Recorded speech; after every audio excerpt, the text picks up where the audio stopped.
Hey guys, how's it going? So during the panic-induced haze that is my life, I saw that the Griffith video had reached nearly 40k views, which is amazing. Like, wow. Also, there are now over 200 of you here, so nearly 300. So that's really cool, and I'm really happy about that. So to celebrate, I decided to look at some of the comments on that video. So yeah, let's see what we got. Oh, gee whiz, can you tell this wasn't scripted? Hey, post-editing Tom here to say you should probably watch the Griffith video if you haven't seen it already, because otherwise a lot of the stuff in this video ain't gonna make much sense. Yeah, on with the show. Battletron writes, "Yo, this must be it. It would be so perfect. When this is gonna happen, remember us here in the comments when you were right. I will remember you, Battletron. I will remember you for being such an awesome dude. Also, because your name is fricking Battletron, and that's kind of assuming cool. Keep doing you, buddy." This next one is written by Eraser. Jeez, what's with the cool names today? Nah, it's literally because it was no threat to him. Basically, not even at the level of a tickle. And yes, Griffith knows the intention wasn't to hurt him, and that Rickert... Cut, stop! Griffith regrets his actions. Hey, just want to make it very clear, I'm not laughing at your spelling. I'm laughing because when I read Rickert, the image that you see on screen appeared in my head. Also, it made for a stupid pun. So, yeah. That's all I want to say. I'm an idiot, and this stuff makes me laugh. So, yeah. Knows the intention wasn't to hurt him, and that Rickert wasn't willing to kill him. Part of old Griffith is still writhing within. Fuck. Within Femto, that's why I think he still has compassion towards the old band of the Hawk, including Guts. If Femto wanted to end Guts, he would have done it in multiple occasions. The only weakness to beat Femto is the tiny bit of Griffith left in him. Okay, so that's a very interesting way of looking at it, but here is why I disagree. Yeah, okay, so there was no way for Rickert to actually hurt Griffith, like even with the slap. Obviously it wasn't a threat to him, even if Rickert wanted it to be, which I agree, I don't think he saw it that way. However, Griffith is smart, and he's in a room, or he's in an area full of his subjects, right? If a random kid just walks up to the king of everything, slaps him in the face, and walks away, that damages the king's reputation, and that's something that Griffith clearly not only gives a fuck about, but needs. So I think if he saw the slap coming, he would have just grabbed it or stopped it. He wouldn't have just let it happen to show, like, oh, you're so weak, you can't hurt me. Because he even, like, staggered back a bit. You even got, like, a fabulous, like, shot of Griffith's face when he was like, ah, as he was, like, being slapped, and it was beautiful, because I love seeing that man suffer. So yeah, to maintain his image, he would have stopped the attack somehow if he saw it coming, or if he believed it could even, like, hit him. I don't think he believed that he could be hit by anyone. I don't think he understands his power fully. But that's a very weak theory. I don't really have any much to back that up. But that's just a hunch on my end. Also, as someone who's like read the Golden Age like recently, Griffith cared for Guts, and I think that surprised him. He said, "You were the only one who was able to make me forget my dream," right? I don't think he gave a fuck about any of the other band of the Hawks. I'm sorry, like, I know that might be like sacrilege to say to some people, but like the moment where he's like clawing at his arms when he's washing himself in front of Casca and he's saying like, oh, you know, I need to make these deaths count and stuff like that. I think that's to an extent true, but I don't think he ever like really saw the band of the Hawk as anything more than a pawn to get his kingdom. Now that is kind of subjective. I get that. It's just a matter of like how I read it. There wasn't very many moments where Griffith kind of showed a level of compassion or shame. There was really just that one, and it was more about what he had to do in order to get his kingdom, and the idea that leaving his comrades to die needs to be worth something rather than, you know, just stopping the death entirely. So yeah, I don't think the hit was allowed by Griffith. I also don't think that he shows any compassion towards the old band of the Hawk. I think it's just Guts, because Guts was the first person to challenge him. Guts was the first person to... I think Guts was the first person to say, like, no to Griffith once he obtained any sort of power or status. Once he was the leader of the Band of the Hawk, I don't think many people told Griffith no. Or at least no, he had to make sacrifices. So like at least like I don't think he's ever had someone just leave his service before. Like someone who was under him just go, no, not anymore, and just walk out. I don't think he ever had that. Anyway, I've spent ages on this comment, so on to the next one. Thank you for your input, Eraser. Karma? Damn, another cool name. I have mixed feelings on this, but if Rickert was only able to hit Griffith because he could never really hate Griffith, and Guts can't touch him because of his malice towards him, what if, through Stockholm Syndrome or just pure gaslighting, Casca doesn't hate Griffith after all of it, but she also loves Guts, so when it comes down to it, Casca sees Griffith is about to hurt or kill Guts, and she kills Griffith in that moment.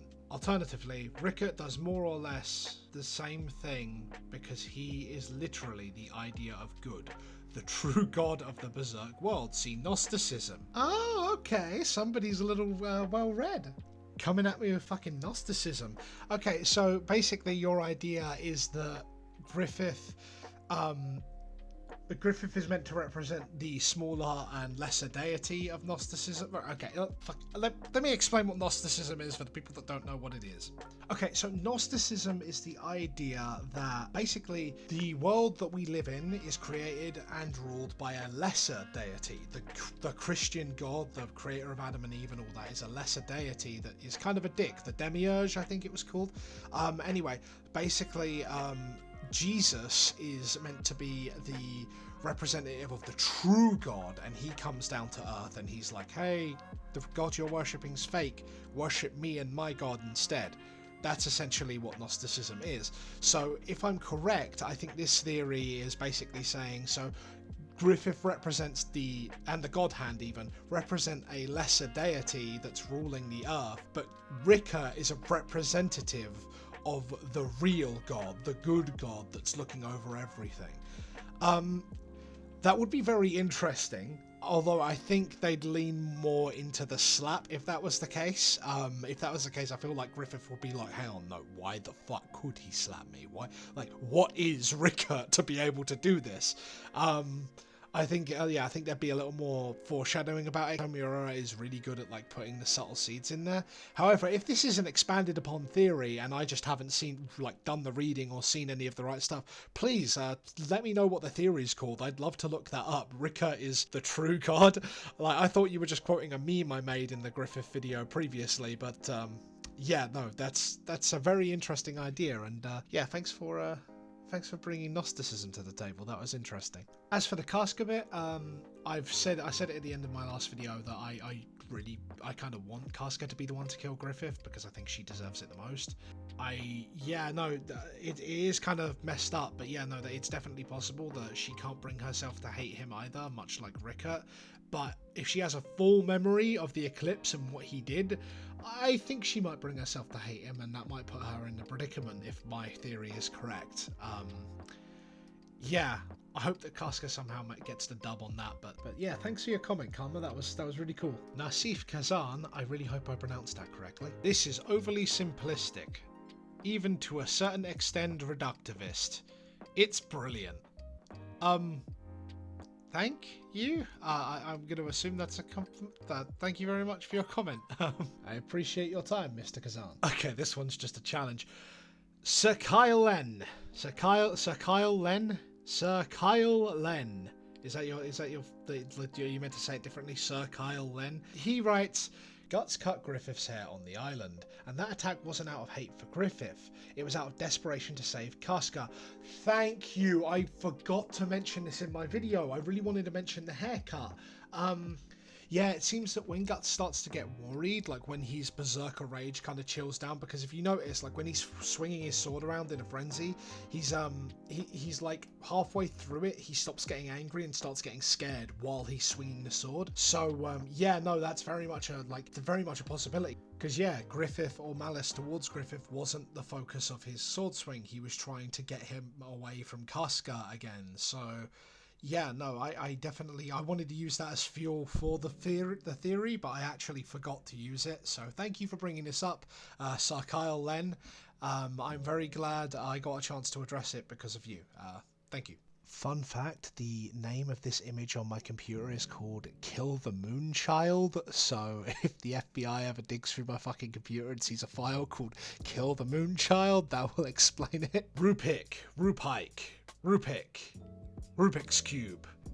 He writes, he will kill Moonchild, and Casca will not want him to do it, because it's her child. Skull Knight said something like, her desire may not be the same as yours. Okay, gonna go right into this one. So Skull Knight saying her desire may not be the same as yours was, I think, quite a clear reference to getting her mental stability back, getting her sanity back, because, you know, getting her sanity back will eventually force her to confront what happened to her, which should be her choice to make, but she doesn't get that choice because her sanity is gone. So yeah, Guts choosing to save her might not be what she wants. He wants Casca back, but she might not want to confront what was in the past. But we've gotten past that now.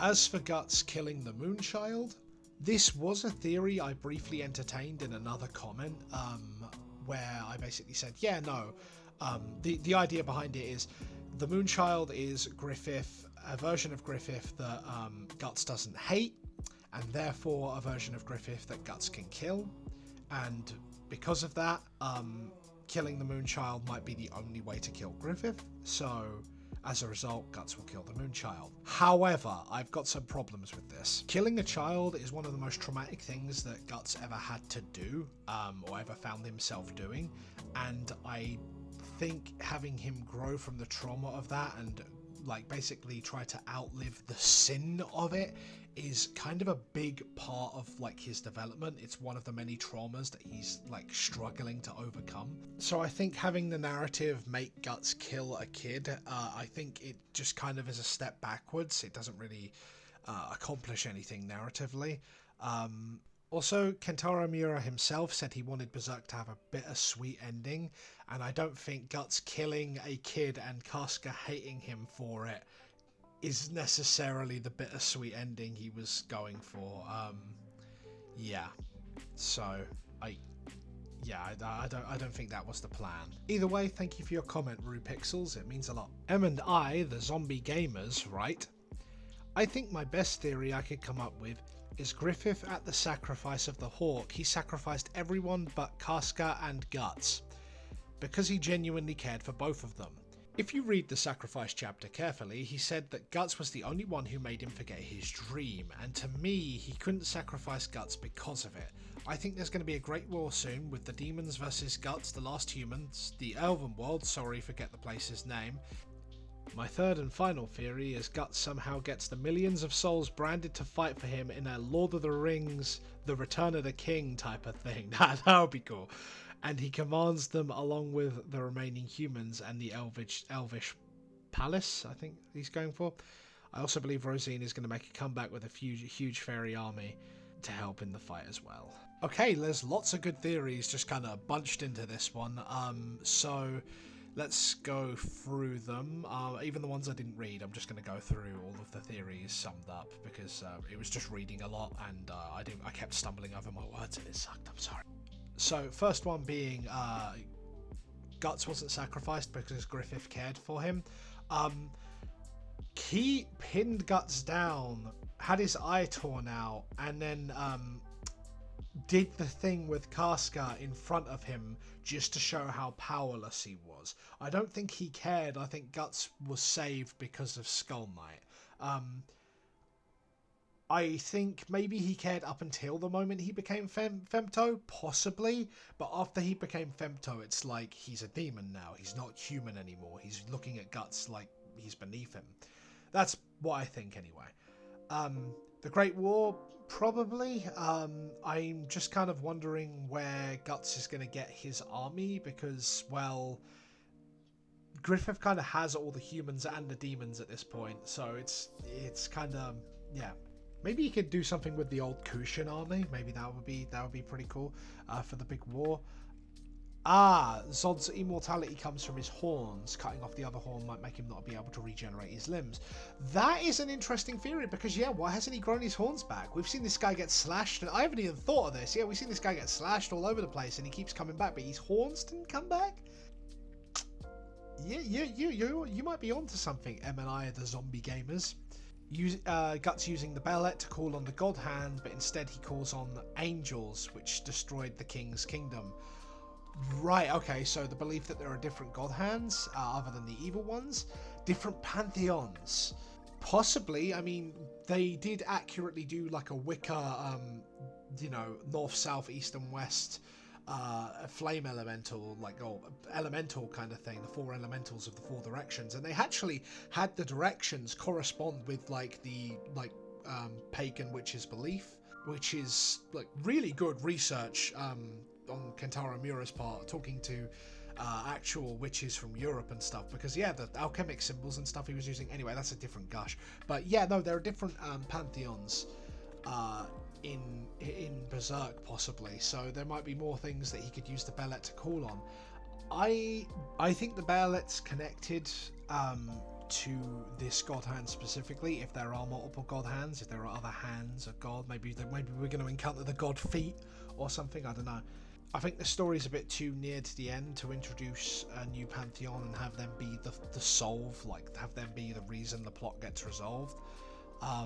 But it is interesting. I do like that idea. I really like the idea of him using all of the branded souls to fight the demons. That sounds so fucking cool, because you'd have the old band of the Hawk under Guts' banner. You'd have fucking thousands of people, like the sins of the demons, literally catching up to them. That would be very cool. I think that'd be very good if it was done right and not in a too cheesy way. Because you can't have them stay afterwards. Like after the battle, you can't have the Band of the Hawk stick around and undo everything that Griffith did, because that's not how you overcome trauma. You can't undo trauma. You overcome it. You struggle past it. I think that's what Berserk is. I think Kentaro Miura recognised that, and I think the current writer will recognise that too. But that's, again, just my theory. But I think the branded coming back to fight, that's sick as fuck. I love that idea. Thank you, I and M, the undead video game enthusiasts. Vorpal Inferno. Cool ass name. What the hell? Guts isn't supposed to beat Griffith. This isn't some crappy cliche story where some good guy beats the bad guy. The best thing Guts can do is join Griffith again and become his best asset, like Guts was always supposed to become. Who hurt you, Vorpal Inferno? Now, I will agree with you on one thing. This is not a crappy cliche story. And I acknowledge the possibility that this could all take a dark turn and Guts could somehow lose, even though I doubt that's going to happen given what the original author said. But the idea of Guts just giving up and serving the enemy is completely against everything the story has been putting against us the entire time. The theme of struggle does not end with just give up. That's the one thing this story has been telling Guts and us, the readers, not to do. Quite heavily. Struggle through your trauma, struggle through your hardships. At the end, there is something for you. That is the promise that Berserk kind of leads with. It's a bit more nuanced than just that, but that's essentially the core of it. So yeah, having Guts just give up and just serve the bad guy, I mean, I don't know what series you've been reading, this is the only place I've ever seen this take, and yeah, I genuinely don't understand it. I think this would be the worst ending for Berserk. Sorry to put you out like that, Vorpal Inferno. Thanks for the comment though, I really appreciate it. And that was all the comments for today. Please like and subscribe, it really helps me out in the algorithm. And comment in this comment section, or the previous videos comment section, your Berserk theories. I'd love to look through more of them. If you have any more that I haven't read, or any that you'd like me to read as well, post them up, because I'd love to sort of go through them and maybe do a video on reviewing them. That would be very interesting. Either way, I hope you all have an excellent day. Keep struggling, don't give in, and may life reward you for all your hard work. Peace. Have an awesome day.